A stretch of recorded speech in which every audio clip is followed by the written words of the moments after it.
All right, so A Doll's House.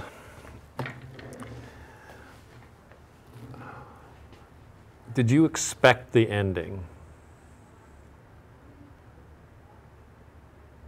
Did you expect Nora to leave her husband and her family at the end?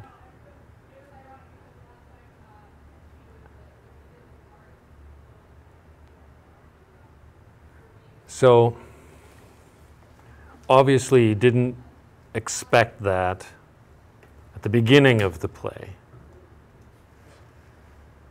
So, at what point did you start to think that that was a possibility?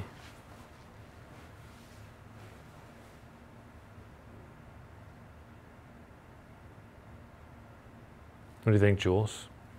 Not until it happened? Well, kind of in the beginning when she had that secret. It was a possibility, but I didn't expect it. It's just the back of my head, kind of. Yeah, that it was one possible outcome, but it didn't seem like a likely one. Yeah. Emily? I think what was more surprising or unexpected was not that she left, but more the reasons behind why she left. Yeah, the reasons behind her leaving really, that's what really stuck in people's craw, so to speak. And so what happened in the context of this play, in its original sort of incarnation, when it was first starting to be performed, it was deeply, deeply controversial. And the controversial part of it was not necessarily because Nora left her husband and children. People in fictions, dramas of various sorts, have been doing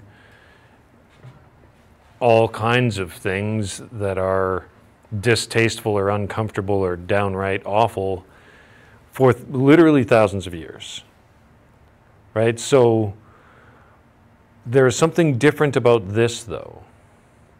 And the different thing about this is that this wasn't one person reacting to a unique situation. Right? This wasn't Andromeda reacting to her treatment by Jason or whatever. I'm trying to remember my Greek tragedies. There is there's a long history of people doing things that make us uncomfortable in plays. Now remember that plays, of course, being the main sort of public form of entertainment. There's no television, there's no movies. Right? Plays are what people have. Plays, and increasingly during the Victorian time period, novels are what people have for entertainment. Now, we'll talk about this more a little bit later on today, but Ibsen was different, and he kind of changed the rules. In fact, he changed the rules in ways that it had a really deep effect on all of the entertainment that we see today. So does one of these most approximate your reaction to the end of this play? That how could she leave her family? What a jerk of a husband, I hope he suffers. Or marriage is messed up, marriage should be abolished. It was one of those things. Now, I'm not talking about your reflective, long-term, considered response, I'm talking about just your, what we would call your knee-jerk response, your reflex, right? Your original, that just happened, how do you feel about it in that moment? Which one of these would you say best reflects your reflex response to that? Zoe? I definitely, like, when I read it, I was like, how could she just, like, up and leave her kids? Like, that was my reaction. That was my reaction too. Anybody else? Yeah? What do you think? Same one? Ella? Yeah? Jules? I don't really remember, but it's probably the first one also. Okay, probably the first one also. Now, would this one be your second choice?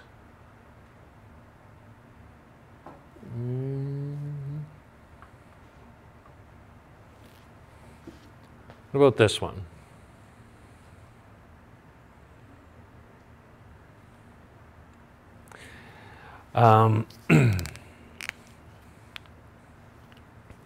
What if I replace the word marriage with gender roles?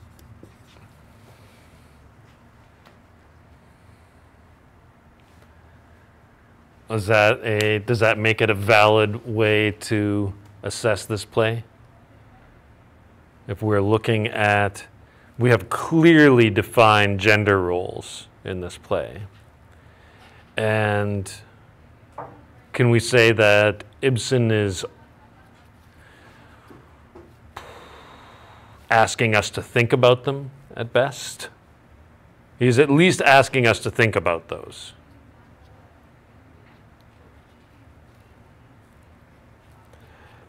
Is he trying to maybe undermine those traditional ones? We can make that argument, but he's definitely asking us to think about it. How much of a jerk is Torvald? I think one thing that I was thinking about throughout is not as much like him as a specific character, but more as how like that role was in that time. Like that's just Yeah. how the family, The paterfamilias in the old. it wasn't as much he was in like a unique way a bad guy, but that was just the Yes. time, yeah. Yeah, Torvald is not a particularly bad guy. He's not exceptional or unusual. And I think that this is what bothered people so much about this play, and it did bother them. If Torvald had been a drunk or abusive or cheating on her or something like that, no one would have questioned the ending. I mean, maybe they would have, in the extent that you're always supposed to question the decisions that characters make in fiction, right? That's part of the idea. But no one would have taken exception to it.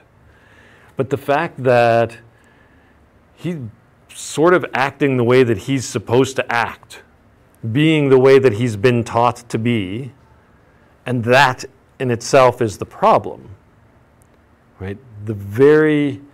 It's not Torvald as an individual, it's the role of husband that Nora objects to.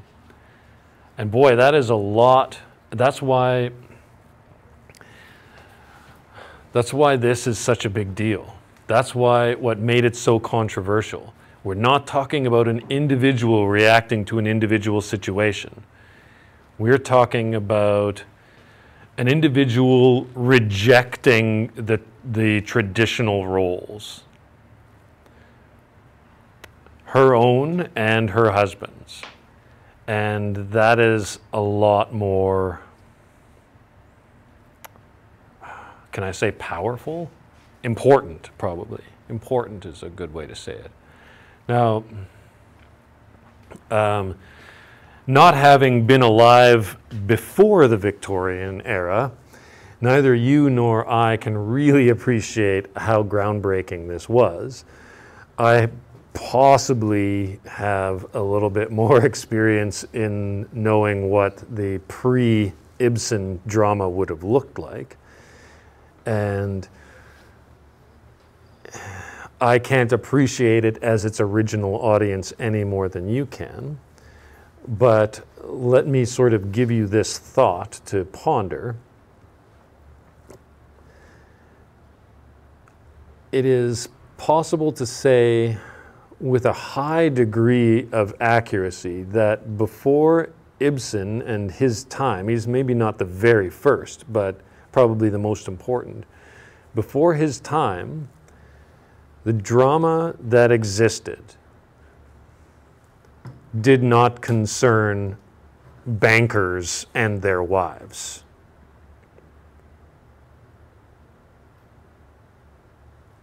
It did not concern the affairs and effects of little household politics and goings-on, right? Everything was bigger, right? It was always about the whole city, like in Romeo and Juliet, or the whole country.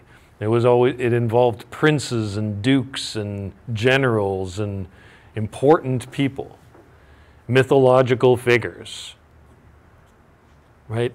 Common people speaking common, non-poetic language was not a thing. It did not exist. Ibsen was not afraid, so this is what's called realism. Now, realism might be a bit of a stretch for how precisely all of the elements of that plot fit together, right? Like it's pretty unlikely sequence of events that all, happen to come together just the right way. But that's what good writing should be, right? If it was not a little bit unusual, then it wouldn't be worth writing about. But it's realism insofar as its characters are not inaccessible to you or I. So the Helmers obviously are relatively well off, or about to be relatively well off, but they're solidly middle class. They are not royalty or especially privileged in any way. They are a bank manager and his wife, and this is new. The other part of it that's new is they didn't speak in poetic language. And this is hard to, and for all of you would think, well, why would they? But anything before Ibsen was basically all poetry. That was what drama was. There was no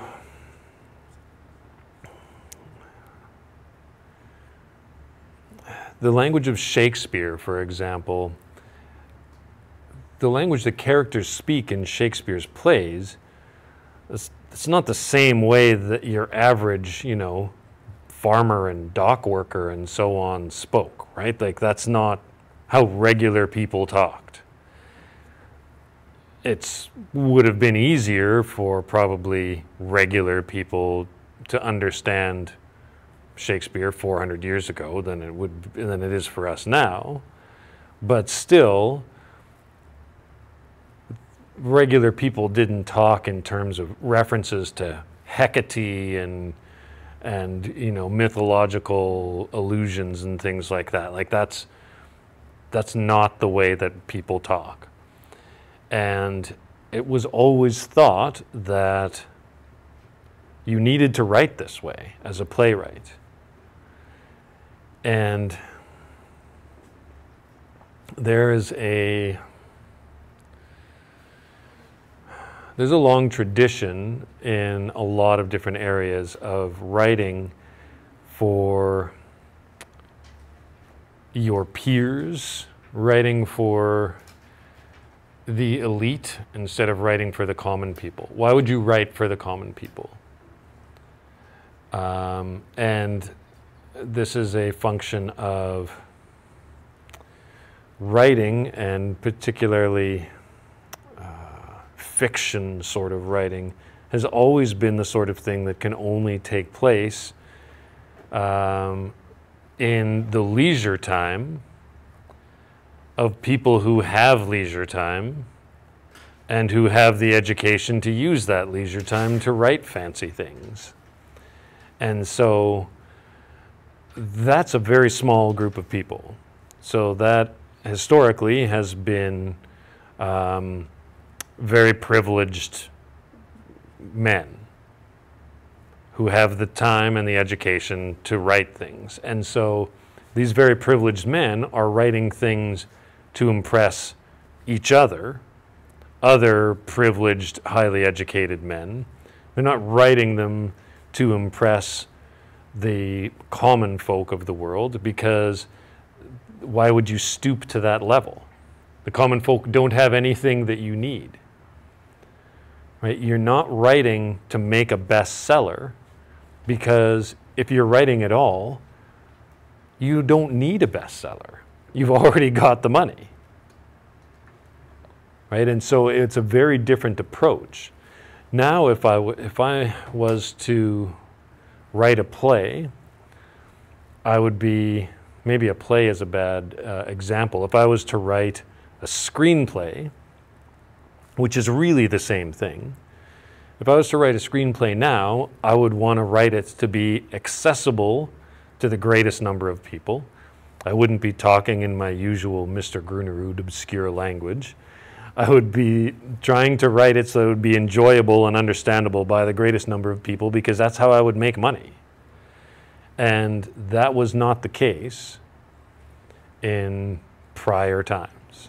And it's not that nobody wrote things for the common people, but the things that were written for the common people didn't even survive historically. Like, we don't pay any attention to them. They were, you know, the equivalent of Harlequin romance novel trash. There was just no highfalutin literary value to them. And so those things did not get saved for posterity, for us to analyze with our fancy book learning. So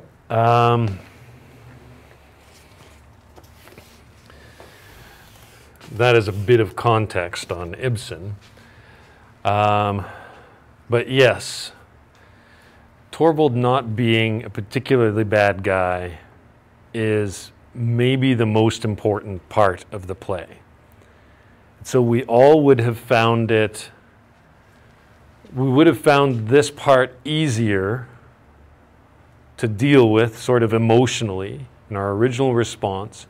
We would have found her leaving him to be easier to process, easier to sympathize, empathize with, if Torvald had been a worse person.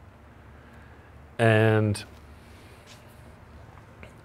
all of that is basically, I think that perhaps the reason marriage is messed up, marriage should be abolished, wasn't anyone's first reaction, is that our ideas of what marriage does and should look like have changed quite a bit in the last 140, 150 years. And this is probably a good thing. So let's Let's take a look at what I've got under the boxes here. The play asks you to think, really think, about how it would feel to be reduced to nothing but a cute little object, even when you are responsible for running a household, to say nothing of saving your husband's life, as Nora did. So, Nora's choice was to, and as she puts it near the very end of the book, was she has duties to herself that she's just as responsible and maybe in the end, I suppose, more responsible for than her duties to her husband and children. And I think it is, well,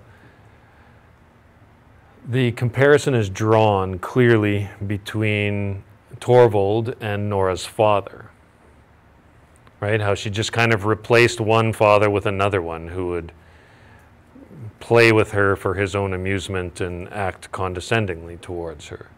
And so, if you have ever had the thought that you would need to get out of your parents' house in order to really be your own person, then that is kind of how Nora has felt here. Except that she is now, she tells us that she's been married for, is it 8 years, I think? 8 years. We're not clear exactly how old she is, but she is at least in her late 20s, we would think.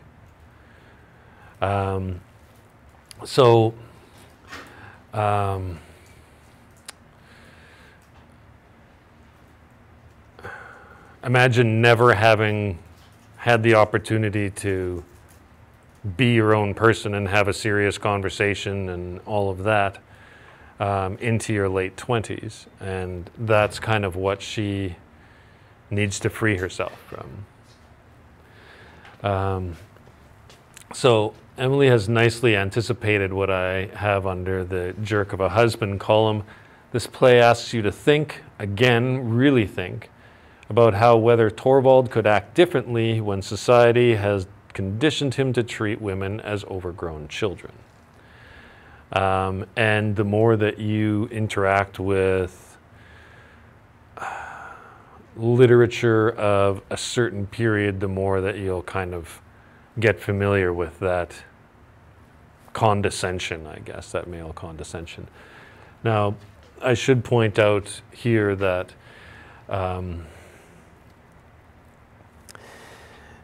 we sort of are, I don't know if it's a natural conditioning, but we're sort of conditioned to think that we've had steady progress over the years in terms of rights and things like that of all people, and rights and freedoms, I suppose we could say, and that societal values have evolved for the better over, you know, human history maybe. And that is possibly, sometimes it could be a useful way for you to think about politics. If you think that the present is better than the past, then you might be politically left-leaning. And if you think that the past is better than the present, then you might be politically right-leaning. Most of the people who think that the past is better than the present, of course, don't fully understand what the past was like. Probably that is true of the people who project this brighter future without fully understanding what the present is like either. So would you guys like be comfortable with a statement like the present is better than the past in terms of societal values? Or is that something that maybe we need to think harder about?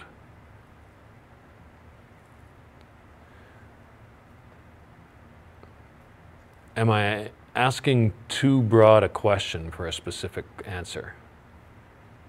Yes, that's what you should be thinking. You should be thinking, well, hold on. How can everything be better or everything be worse? And if you didn't have that thinking, then don't fall into my logical traps.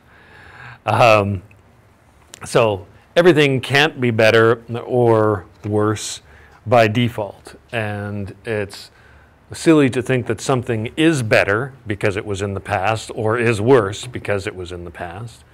We can analyze each situation individually. So you will, let me see if I can provide you with a little bit of my old guy perspective on this. You know how I love to give my old guy perspective. So I graduated from high school in the early 90s and was in university through the rest of the 90s. Now, during that time, so the internet was invented kind of in the late 90s, and it was early 2000s that it started to become like widely available and known. Cellular phones, not cellular phones because those existed, but like smartphones, phones that could actually do things aside from make phone calls. Those started to come basically within your lifetimes in the last 20 years. Now, up to that time, up to about the time when you were born, we had, I guess I should only speak for myself, I had a pretty clear impression of history had been, you know, a gradually rising tide of things getting better, not for everyone at the same time, but gradually getting better economically, socially. Everything had gradually improved, especially in the area of, and you know, this is me not really having to live through the civil rights movement or women's rights movement. Those things had kind of already happened by the time I hit school.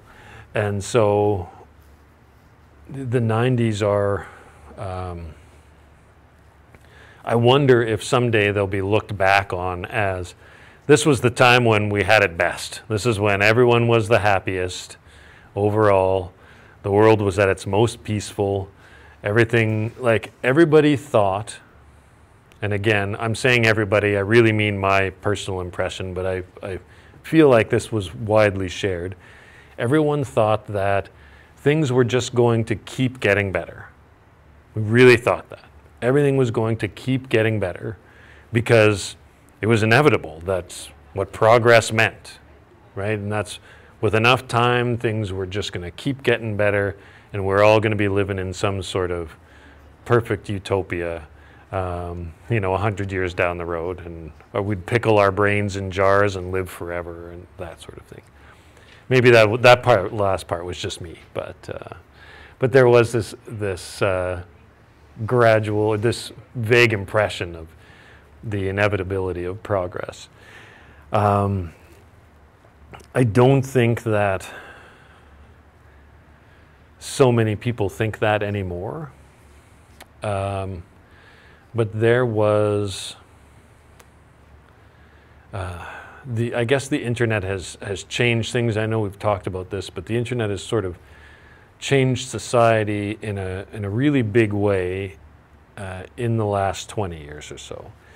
And one is that it's changed the availability of information, and two, it's changed the equality of information, and it's really changed the way that people think and changed the way that people interact with each other. So up until the time that you were born, if you were waiting for a bus, you didn't have a device in your pocket to distract you. You were just waiting for a bus. If you were going for a car ride, you didn't have a device to distract you. You were just going for a car ride. Maybe you brought a book or something. If you were with your friends, you were with your friends. There was nothing to do except talk to them. Right? There was not an easy source of distraction, and there wasn't an easy source of answers. So Ruben and I could get in an argument over who won the football game last night, and we could just argue all day. Whereas right now, we can't get in an argument about it because anyone else in this room can look up in 1 second. I don't know if there was a football game last night. There probably was. Anyone can look up in 1 second, oh, look, the Bears or whatever won the football game. Ruben was right, Grunard, you were wrong, everyone moves on, right? That didn't exist. So people were different, and I suppose social interactions, manners being a lot more important, and social circles being a lot more important. There's pros and cons to this, but also the ability to focus, concentrate, to pay attention to one thing for an extended period of time was a lot different than it is now, because there weren't other options. So people spent a lot more time, I think, drawing or writing or playing instruments or reading, like actual books and not half-baked opinions on the internet, because there weren't those other easy distractions. And so when you see, and this is just my personal sort of, I guess, interpretation of recent history, is that I wonder if we've seen in the last 20 years a real rise of like extreme right-wing politics. A lot of, well, just the slogan, "Make America Great Again," right? That again being the key word. The past was better than now. Make it great again. And so there's become a real sense of, some of it is, I had it a lot harder when I was a kid than kids these days. This is me talking. I had it a lot harder than kids these days have it, and it made me a better person than they are. They should have it as hard as I did because it'll give them character, or something like that. You know, put hair on your chest, right? That kind of thing. There's a lot of that. There's also a sense of that something has been lost. Some sort of opportunities have been lost by people, young people particularly, spending too much time on, on smartphones or video games or whatever. And I don't know how fair that is, but there's a real sense of that, and I think that a lot of the sort of resurgence of extreme right-wing politics has to do with this notion that things were better before, that we've lost a lot of good things because of seemingly everyone's terminal preoccupation with their smartphones. And I wonder if there isn't a link there. But anybody want to weigh in on that?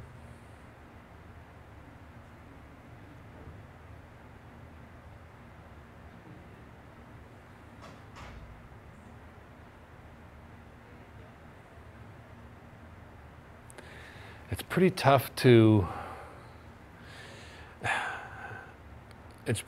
to see that before and after picture being the exact age that you are, because you've lived in, I almost feel like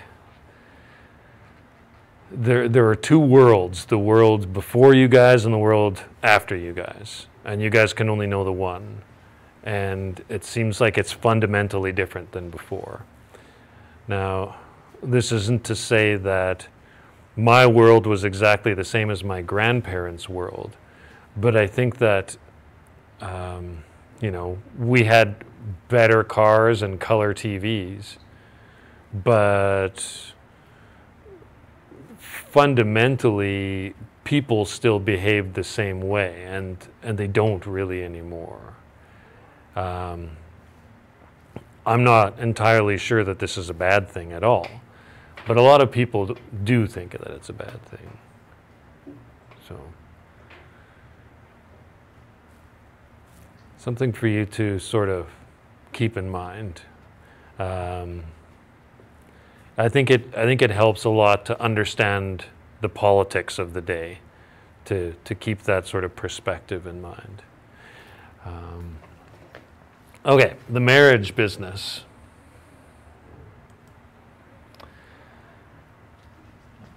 This play asks you to think about both the good and terrible aspects of marriage.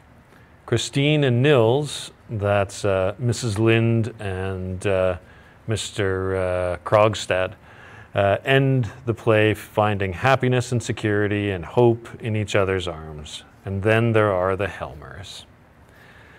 Now, did it strike you guys how everyone referring to each other by their last names, it's like excessively formal, being particularly Victorian thing? Or maybe you just didn't think about it enough because all of the names being sort of Scandinavian are a bit unfamiliar to you, so you didn't think about it that much. But remember Helmer, see, and I'm doing it now too, Torvald Helmer was a bit offended that just because he had went to school with Krogstad, Krogstad felt like he was entitled to use Torvald's first name instead of calling him Mr. Helmer. So can you imagine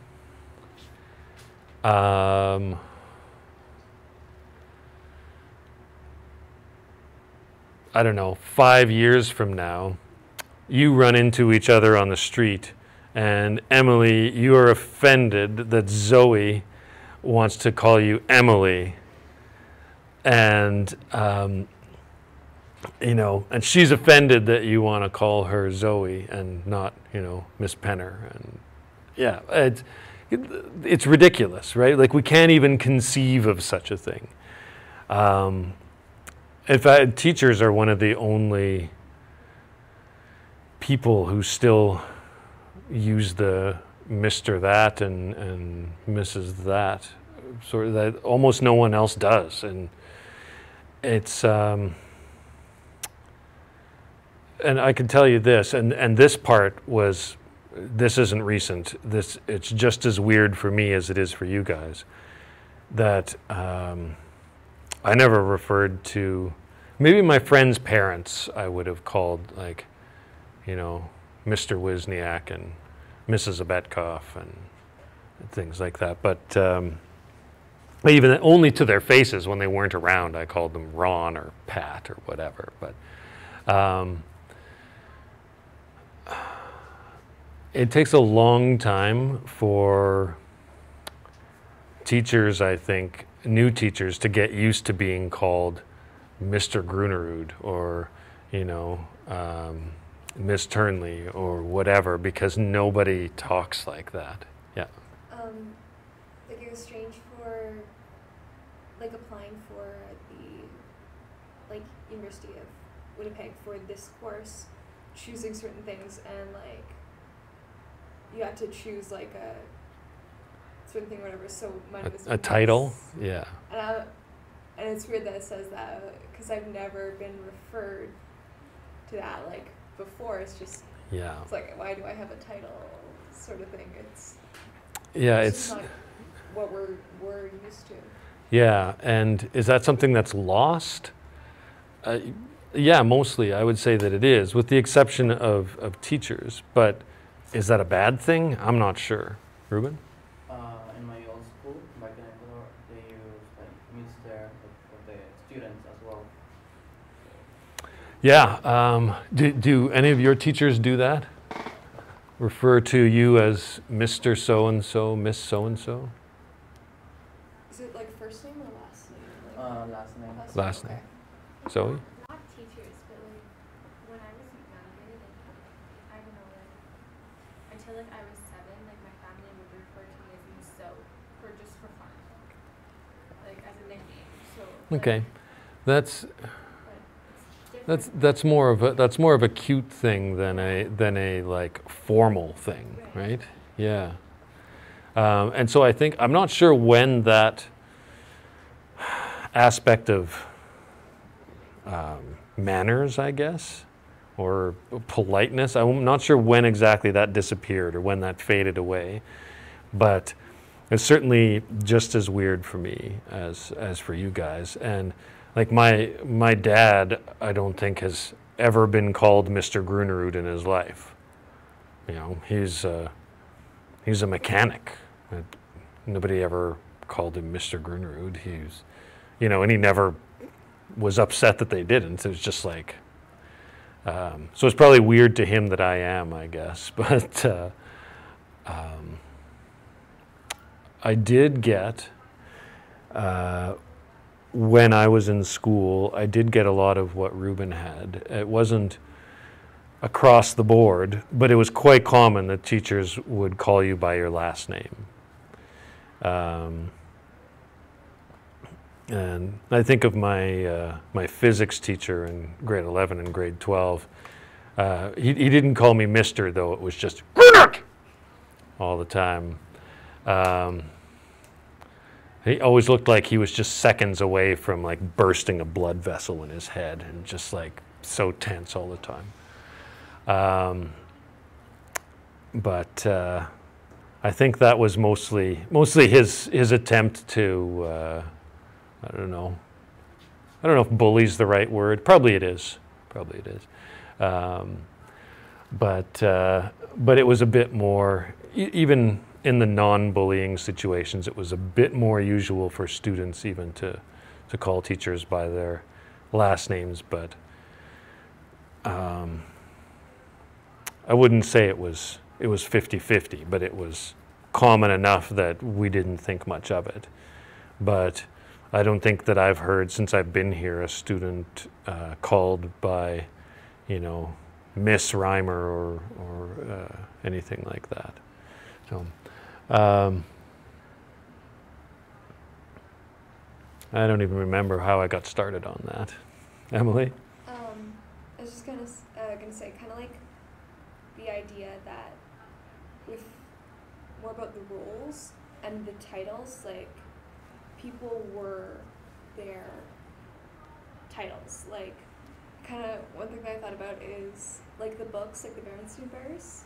Like there's Mama Bear, like Mama, Papa, Brother Bear, and like Sister Bear. Like that was Right, their roles are Yeah. their names. You Yeah. might as well not have another name other than what your role is. Yeah. Yeah, very important. And there is a scene on one of the last pages of the play where Helmer is just incredulous that he would have to make this choice between his honor and his wife. And he's like, well, of course I would choose my honor. Like, how can, like, that's just such a ridiculous thing. And she makes and I'm going to paraphrase here, but she says, but women do this all the time. All, like, their whole lives. and this obviously seemed to Ibsen like a bit of a problem. But that, to me, that was one of the most important passages in the whole play. I thought that was really strong, and because until it is framed that way, you don't really have occasion to think about it that directly. Okay, I want to show you guys a video about Ibsen and another playwright that he had a long-term feud with. You kids would say beef these days. Ibsen had beef. Was it had a beef or just had beef? Could I say either one? Does it sound weird if I say either one? If it comes from me? A little bit? That's okay. Ibsen feuded for a long time with this other playwright, and this sort of puts into perspective the importance of the movement towards realism, and the importance of some of their plays. So this is also important for me because the other playwright, Strindberg, is Swedish, and Ibsen, of course, as we've mentioned, is Norwegian. And so this is a microcosm of my household growing up, my mom being Swedish and my dad being Norwegian, and the two of them trading barbs on which one was, you know, genetically inferior and so on, even though to most of the rest of the world that's exactly the same thing, right? Who would, you know, if you saw Norway and Sweden on a map and which one was which, I don't know, who cares? What difference does it make? But to my parents, that was an important difference. And so my dad always had dumb Swede jokes, and my mom had dumb Norwegian jokes, and good times. So this is a continuation of my childhood for your amusement. And after that, then once you've got a bit of the perspective, it's one of those crash course videos, so it's like 12 minutes or something. And then we'll discuss the sort of, I don't know, importance, I suppose I could say, of Ibsen himself and of this play in particular. So, I didn't pick it just because it was awesome, although it is, but I picked it because it is historically important.